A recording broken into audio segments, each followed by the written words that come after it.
Picture a week with no sun, no warmth, no dry ground anywhere in sight. Now imagine living through that with no roof, no walls, no raincoat, and nowhere else on Earth to go. That wasn't a rare disaster your ancestors occasionally endured.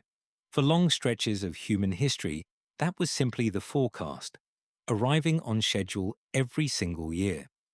Here's the reframe.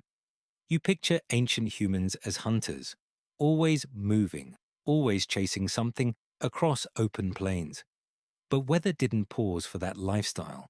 Seasonal rains, sometimes lasting days or even weeks at a time, forced entire communities to stop everything at once and wait. So where did they go? And what did they actually do with all that forced, miserable stillness? The first answer is the obvious one. Shelter. Caves and rock overhangs weren't just convenient hiding spots. They were essential real estate, reused for tens of thousands of years by generation after generation. Archaeologists studying Sibudu Cave in South Africa, led by researcher Lynn Wadley, uncovered layered bedding made from carefully selected plants, some containing natural insect-repelling compounds. This wasn't random. A long, wet stretch trapped indoors meant bugs, mold, and disease were just as dangerous as the storm itself, and the people who solved that problem outlasted the ones who didn't. Staying dry solved one problem. It immediately created another: fire. Keeping a flame alive through days of relentless rain took constant, deliberate management. Dry wood had to be gathered and stored well in advance, tucked deep inside shelters long before the weather ever turned. Someone had to think ahead, sometimes days ahead, predicting a storm before it fully arrived. Lose the fire during a week-long downpour, and you weren't just cold. You were vulnerable, sitting in the dark and the damp, with nothing left to keep predators or despair at bay. Here's where it gets interesting. Rain didn't just stop daily life. In some ways, it may have quietly accelerated it. Being stuck inside for days on end meant idle hands, and idle hands with nothing else to do tend to turn towards slow, detailed work. At Blombos Cave, also in South Africa, archaeologists uncovered a fully developed ochre processing workshop, complete with tools and abalone shell containers used to grind mineral pigment into paint, dated to roughly 100,000 years ago. Producing that pigment wasn't a quick task you could rush between chores. It took patience and time. Exactly the kind of time a week of rain would hand you, whether you asked for it or not. And then there was each other. With hunting paused and travel impossible, groups were pushed into close, extended contact in ways they normally weren't during the rest of the year.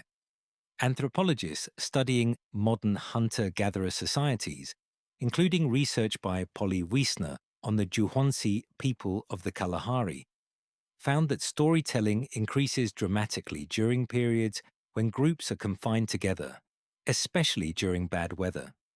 That research describes people living today, not fossils, but the pattern it reveals, that enforced closeness pulls storytelling to the surface, gives us a reasonable window into what those rainy weeks may have looked like tens of thousands of years earlier.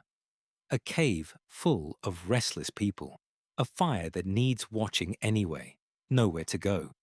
Conditions that practically demand stories get told. There's a physical layer too, easy to overlook. Wet ground and standing water inside a shelter breed exactly the kind of bacteria and parasites that make a confined group sick fast. The repeated replacement of bedding material found layered at Sibudu likely reflects an early, practical understanding that old, damp bedding needed to go, long before anyone had a word for hygiene. So a week of rain wasn't empty, wasted time. It was compressed time. Skills got taught in close quarters. Tools got refined by hands that had nothing else to occupy them. Alliances got strengthened, simply because there was nothing left to do but talk, work, and wait together until the sky finally cleared. Think about that the next time a rainy week ruins your plans and leaves you stuck inside, scrolling, restless, waiting for the clouds to break. That restlessness you feel isn't new. It's ancient.